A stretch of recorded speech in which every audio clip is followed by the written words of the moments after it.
5 top tips to help you crochet amigurumi. Hi there, I'm Cilla from Cilla Crochets, and I'm here to cheer you on throughout your crochet journey, no matter what stage you're at. In this video, I'm going to share 5 top tips to help you crochet amigurumi. These tips are very much so aimed at beginner crocheters, so if you're more experienced, you may know these ones already, but hopefully if you stay tuned, you'll still pick up a thing or two. Tip 1 is to stuff your amigurumi pieces just enough. When it comes to stuffing, you want to stuff your amigurumi pieces enough so that the shape is full. However, you don't want to stuff it too much so that you can see the stuffing through the stitches. So you don't want any stuffing to be seen through your amigurumi pieces. That is the ultimate goal.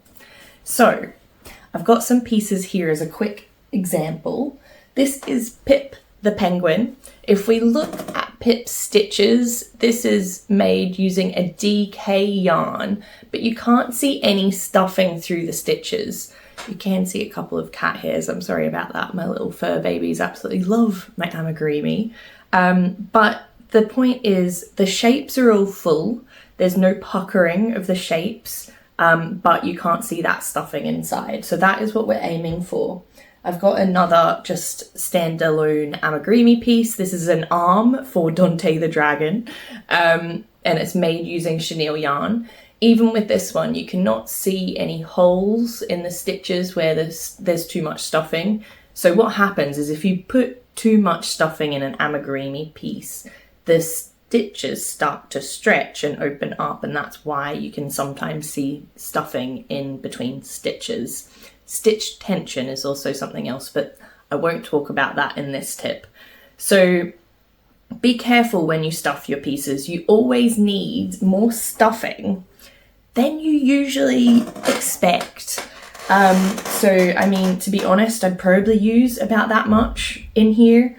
It's very deceiving, so it's usually more than what you think you need, but you don't want to overstuff. So what happens, basically put as much stuffing into a piece as you possibly can, and then if you start to see any stretching of the stitches, just take a little bit of stuffing out piece by piece, and that will keep you right. One last note on stuffing is sometimes, depending on what type of amigurumi you're making, you may want it to be a little bit squishier, like a chenille plush toy, for example, or even if you're using an acrylic yarn. It really depends on the pattern that you're using, but you still want the shape to be full. You just don't want it to be hard. So you do want it to be a little bit squishy, but just make sure there's no gaps within the piece when you've stuffed it. In comparison, a lot of the cotton amigurumi that have a bit more detail to them do require quite a firm stuffing. I mean, the wing on Pip here is still a bit squidgy, but there's no gap at all. So it's just to be mindful of that. So that's tip number 1. Make sure you stuff your amigurumi pieces just enough. Tip number 2 is to color change just before the new color is needed. So I've got little Milo the monkey here to help me demonstrate this tip. But when you are changing color in your amigurumi pieces, so an example here is in Milo's head, where you've got the color change to the face, the light brown behind Milo's eyes there. So what I'm talking about helps you get clear line definition between your color change. So to demonstrate this, I'm going to put a photo up here. And basically what you need to do is whenever a pattern says change color, you should add your new color in the last yarn over of the stitch before the new color is needed. Now that's a bit of a mouthful, but essentially what I mean by that is, say you're crocheting and the color change is on stitch 11. So let's say we're meant to have the new color in stitch 11. So what we would do is we would crochet up to stitch 10. When you are up to that last final yarn over of your single crochet, instead of yarning over with the old colour, you add in the new colour at this point and pull it through the 2 loops on your hook. So that means when you come to crochet stitch 11, that will be all crocheted in the 1 colour, and that is the new colour. So we're not changing the stitch of the stitch 10, but we're introducing the new colour so it's ready for stitch 11.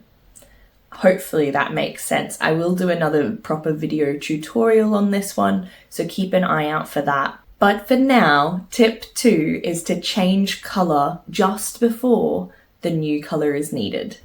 Tip 3 is to use pins before sewing your amigurumi pieces together. So I've got my little pin dog here with pins. So this is what I mean by the pins. They're just like sewing pins. These are my favourite ones to use for amigurumi. I got these in John Lewis if you're in the UK. I cannot remember the brand, I'm sorry. But basically they're just a lot sturdier and they're a bit bigger in comparison to a normal sewing pin. I'll just show you the difference there. So that would be a normal sewing pin, which is fine to use, and these do work okay. But that's the larger ones just for a side-by-side comparison there. Anyway, so when we're making amigurumi with multiple limbs, so I've got Dante the dragon here as an example. So Dante, we sew all the bits together to get Dante. So the legs are sewn onto the body, the arms are sewn onto the body, even this tummy patch is sewn onto the body. So is the head and all these little spikes. So there's lots of bits and the wings as well that make up Dante. And to make sure we get the placement right, what's really helpful is using pins in the first instance to attach all the bits together. So you know where they're going to sit and you know what it's going to look like once it's sewn together, or you know what you want it to look like once it's sewn together. So using pins before you start sewing is a very good thing to do to make sure you get the result that you are after. Otherwise, you could end up having things not quite lining up right, or just not looking how you'd like them to. So I highly recommend using pins to place all of your amigurumi bits together before sewing. So that is tip number 3. Use pins before sewing your amigurumi pieces together. Tip 4 is to use a bent tip tapestry needle to sew your amigurumi pieces together. So I've got my crochet accessories here to show you what I mean. I'm gonna pull one of them out. Ooh, this pretty pink one. So this is a bent tip tapestry needle. It is just like a normal tapestry needle, but it has a bent tip. And this is very handy when it comes to sewing your amigurumi pieces together.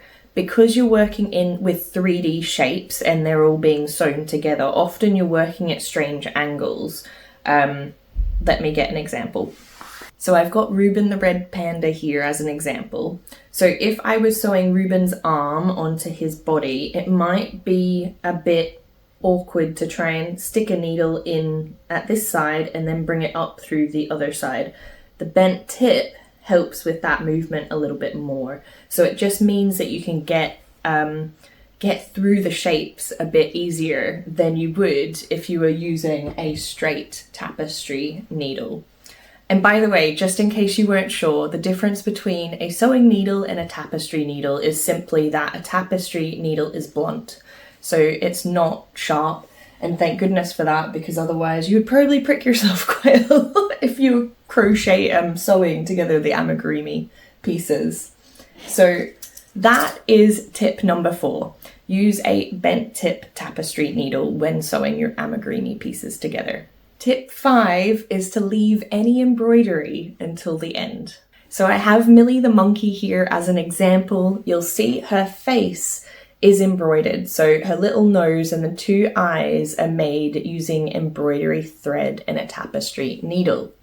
So my recommendation is to leave those bits until the very end. So once you've sewn everything together and all your pieces are in place, then you can map out where you'd like your embroidery to go and then do it at the very end.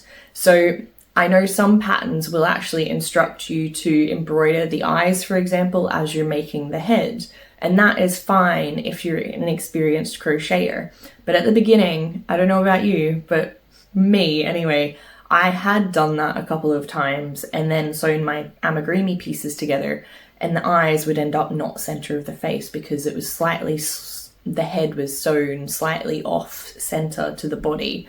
So to avoid that from happening, do your embroidery at the end. It's not any harder than it is to, you know, embroider a stuffed piece than it is a flat piece. So I will do another tutorial on that sometime soon, but I highly recommend leave your embroidery until the end so it is where you want it to be.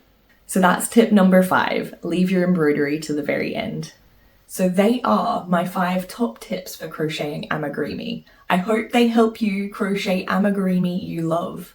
If you've enjoyed this video, please do give it a thumbs up. Leave me a comment below, I'd really love to hear from you. And if you'd like to see any new videos I bring out, including future tutorials for amigurumi, do hit that subscribe button and turn the little bell on so you get notified when any new videos are published. Until next time, happy crocheting!